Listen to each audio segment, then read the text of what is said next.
Teaching aptitude का संपूर्ण objective प्रश्न एक भी क्वेश्चन बाव नहीं जाएगा यूजीसी नेट के एग्जाम में, जिसमें पहला प्रश्न है आपका शिक्षण का मुख्य उद्देश्य क्या है। तो शिक्षण का मुख्य उद्देश्य है आपका उपरोक्त सभी। इसमें क्या होगा? उपरोक्त सभी। दूसरा प्रश्न है प्रभावी शिक्षण का सबसे महत्वपूर्ण घटक कौन सा है। तो इसमें होगा आपका शिक्षार्थियों की भागीदारी। अगला प्रश्न है शिक्षण प्रक्रिया को क्या कहा जाता है। तो शिक्षण प्रक्रिया को द्विपक्षीय प्रक्रिया कहा जाता है। अगला प्रश्न है आपका कौन सा तत्व शिक्षण प्रक्रिया में बाधा नहीं डालता। तो इसका आपका सही जवाब हो जाएगा उपयुक्त सामग्री। यह बाधा नहीं डालता, बाकी सारे बाधा डालते हैं, स्पष्ट निर्देश सभी। इसके बाद अगला प्रश्न है शिक्षण का सबसे अच्छा तरीका क्या है। तो शिक्षण का सबसे अच्छा तरीका है संवादात्मक शिक्षण। इसके बाद अगला प्रश्न है आपका किशोरावस्था का प्रमुख लक्षण क्या है। तो जिज्ञासा और खोज इसका प्रमुख लक्षण है। व्यक्तिगत भिन्नताएं किससे संबंधित हैं। तो व्यक्तिगत भिन्नताएं उपयुक्त सभी से संबंधित हैं। आयु, लिंग, सीखने की गति सबसे संबंधित है। सीखने की प्रक्रिया को सबसे अधिक कौन प्रभावित करता है। तो सीखने की प्रक्रिया को सबसे अधिक छात्रों की प्रेरणा प्रभावित करता है। अगर आपको प्रेरणा नहीं मिलेगी तो आपको क्या कुछ करने का मन नहीं करेगा। तो ऑप्शन नंबर बी। अगला सवाल है शिक्षा में समूह गतिविधियों का उद्देश्य क्या है। तो समूह गतिविधियों का उद्देश्य जो होता है आपका टीम वर्क का विकास। इसका क्या हो जाएगा? टीम वर्क का विकास। इसके बाद अगला प्रश्न है आपका शिक्षार्थी के सीखने के स्तर को किससे मापा जाता है। तो सीखने के स्तर को परीक्षा के परिणाम पर मापा जाता है। सबसे प्रभावी शिक्षण कौन सी मानी जाती है। तो सबसे प्रभावी शिक्षण संवादात्मक विधि मानी जाती है। क्या मानी जाती है? संवादात्मक विधि मानी जाती है।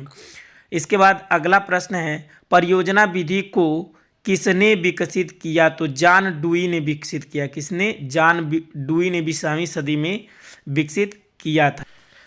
आईसीटी का उपयोग किस उद्देश्य से होता है। तो इसका सही जवाब है शिक्षण को प्रभावी बनाने के लिए। शिक्षण को प्रभावी बनाने के लिए शिक्षण विधि का चयन किस पर निर्भर नहीं करता है। तो देखिए ई आपका नहीं करता है कि मतलब पाठ्यक्रम पर निर्भर करता है, छात्रों की आवश्यकता पर निर्भर करता है, समय पर निर्भर करता है, लेकिन कक्षा के आकार पर निर्भर नहीं करता है। तो यहाँ पर होगा इसका प्रश्न शिक्षण विधि का चयन किस पर निर्भर नहीं करता है। तो कक्षा का आकार पर निर्भर नहीं करता है। समस्या समाधान विधि का उद्देश्य क्या है। तो रचनात्मकता का विकास। इसका सही ऑप्शन जो हो जाएगा वह हो जाएगा रचनात्मकता का विकास। कक्षा प्रबंधन का मुख्य उद्देश्य क्या है। तो कक्षा प्रबंधन का मुख्य उद्देश्य जो होता है सीखने के लिए अनुकूल वातावरण बनाना। कौन सा कार्य कक्षा प्रबंधन में बाधा उत्पन्न करता है। तो अस्पष्ट निर्देश जो होता है वह कक्षा प्रबंधन में बाधा उत्पन्न करता है। प्रभावी कक्षा प्रबंधन के लिए शिक्षक को क्या करना चाहिए। तो छात्रों के साथ संवाद बनाए रखना चाहिए। तो कक्षा में अनुशासन बनाए रखने का सबसे अच्छा तरीका क्या है। तो छात्रों को प्रेरित करना, यही सबसे अच्छा तरीका होता है। शिक्षण में समय प्रबंधन का क्या महत्व है। तो शिक्षण में समय प्रबंधन का महत्व जो होता है सभी विषयों को समय पर कवर करना होता है। फॉर्मेटिव मूल्यांकन का उद्देश्य क्या है। तो फॉर्मेटिव मूल्यांकन का उद्देश्य जो है आपका सीखने में सुधार करना है। समग्र मूल्यांकन का लाभ क्या है। देखिए समग्र मूल्यांकन का मतलब समग्र विकास का मापन। तो अगला होगा आपका अगला प्रश्न है नारम रेफरेंस टेस्ट किसके लिए उपयोग किया जाता है। तो नारम रेफरेंस टेस्ट जो होता है वह व्यक्तिगत प्रदर्शन को मापने के लिए किया जाता है। सर्वश्रेष्ठ परीक्षण विधि कौन सी है। तो सर्वश्रेष्ठ परीक्षण विधि जो होती है वह है आपका निरंतर मूल्यांकन। शैक्षिक मूल्यांकन के लिए सबसे महत्वपूर्ण उपकरण क्या है। तो सबसे महत्वपूर्ण उपकरण जो होगा आपका शिक्षक की रिपोर्ट होगा। आईसीटी का प्रमुख उपयोग किसके लिए होता है? तो आईसीटी का जो प्रमुख उपयोग जो होता है शिक्षण को रोचक और प्रभावी बनाने के लिए होता है, जिसमें डिजिटल बोर्ड वोर्ड होते हैं सारे। इसके बाद अगला प्रश्न है ई लर्निंग का सबसे बड़ा लाभ क्या है?